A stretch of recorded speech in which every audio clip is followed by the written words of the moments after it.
Mr. President, unfortunately, the Caribbean today also finds itself at the front line of too many other major challenges. That's why I ask all the time, who sees us and who hears us? We continue to be confronted by problems of blacklisting, which pale into insignificance when compared to climate change, but which destroy our financial sector.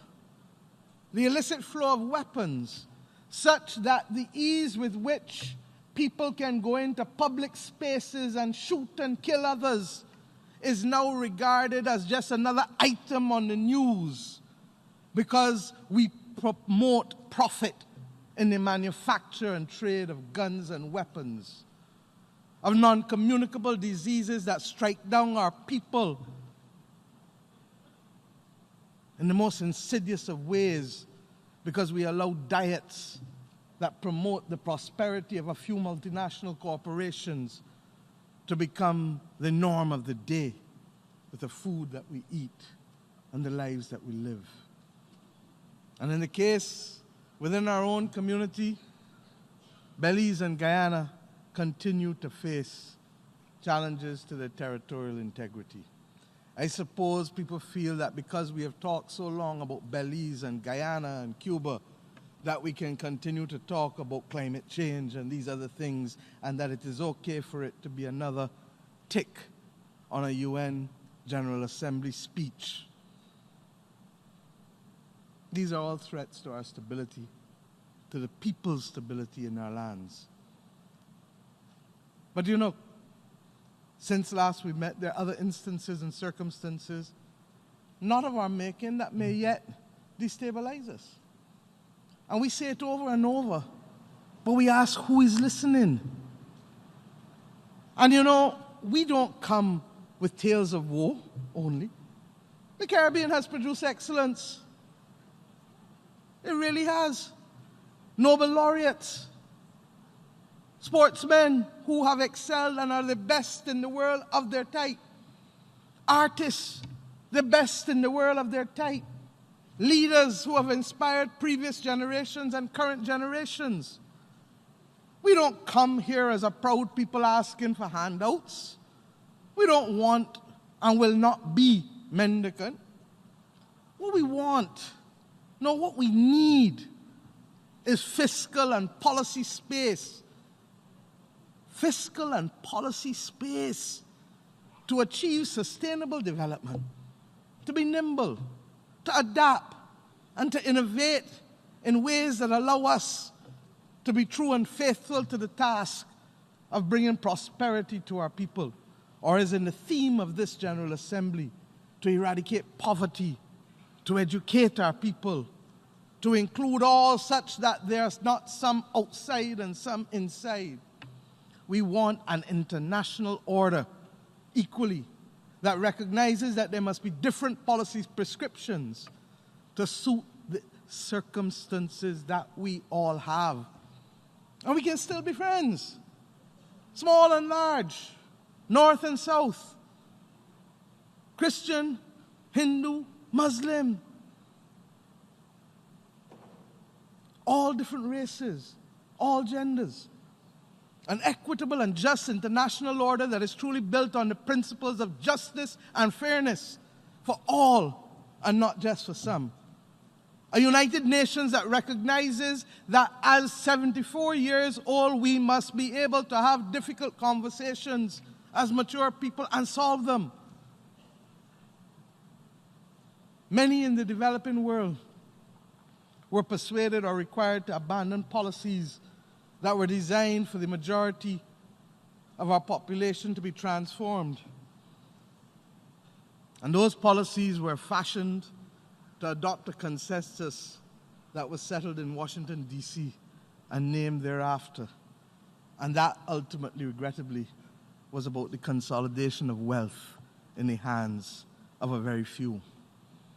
That's why we have seen the growing inequality that we have seen in the world over the last few decades. That is why too many people over the world have become cynical about governments and about the benefits that they can bring to them. the fueling of the greed of a few threatens to undermine what little gains we have made since independence. And we judge ourselves harshly because independence is a recent phenomenon for us. Others who have taken 150 years to get where they have gotten are still stumbling and falling. And you want to judge those who have had less than 50 or 60 years to operate in a world that has not been made in their image and that does not reflect their interests. This is the fate, my friends, of simply too many. And Mr. President, despite our small size, the 14 countries of the Caribbean community have been able to play leadership roles of international import. I can't stand here today without talking about St. Vincent and the Grenadines, that has become the smallest nation of the world ever to be elected to the Security Council to sit on it. We are proud of them.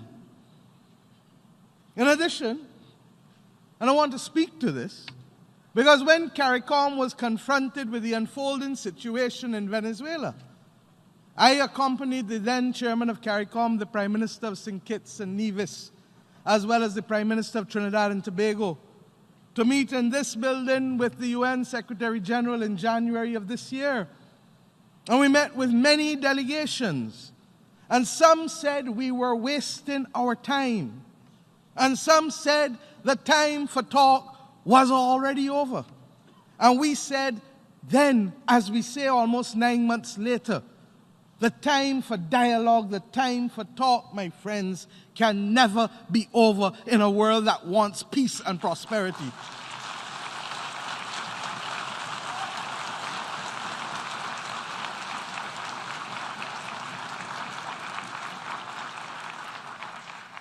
We don't take sides, but what we know is that you cannot propel war over dialogue. The people of Venezuela must be allowed to decide their own future in accordance with the principles of the United Nations Charter.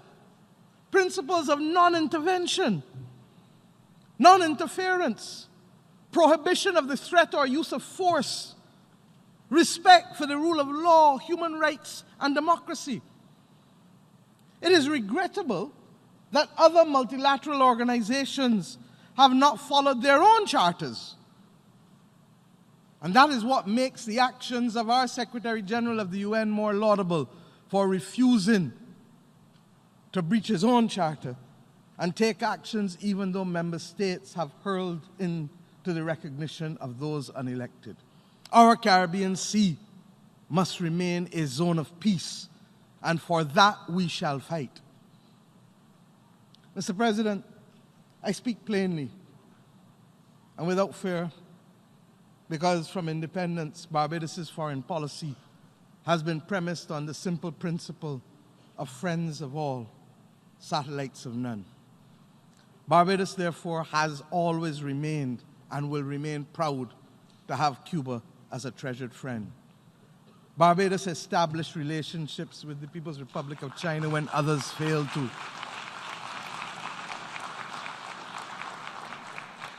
We may be small, but we are principled. Our relationship is based with Cuba on a historical foundation rooted in solidarity, cooperation, and complementarity of a common Caribbean civilization. And we say that the long-standing economic embargo on Cuba continues to be a cause of serious concern.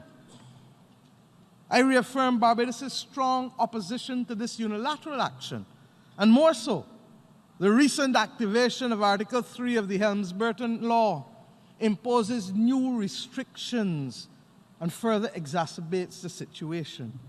And I ask you here, to what end? To what end? The continued attempt to stop the people of Cuba from living with basic human dignity is unacceptable.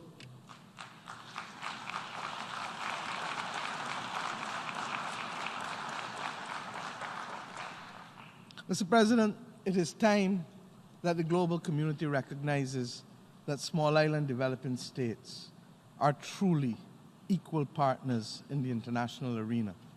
and that our special development needs must be taken into account in the multilateral forum. Growth in the economies of the developed states, we contend, must not come at the existence of the very viability of small developing statements.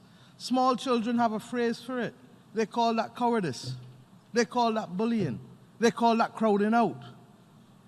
We ask for fairness, equity, and opportunity to take our legitimate place in the global community. That is all.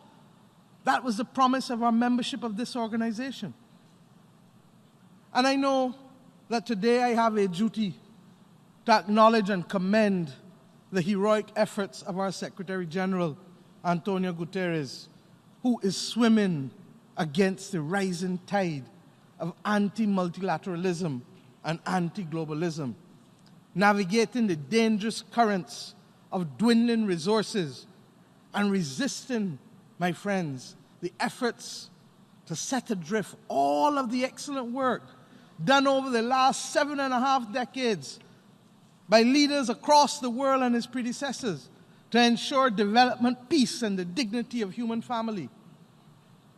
As a small nation, we are not only committed to multilateralism, we also understand that it is the one thing that protects our sovereignty and our ability to navigate in this world. It is our buffer against the display of might, and it is our shield against tyranny. We continue to view the United Nations as an important mechanism for achieving international peace and security and sustainable development for all countries, but in particular for the most vulnerable.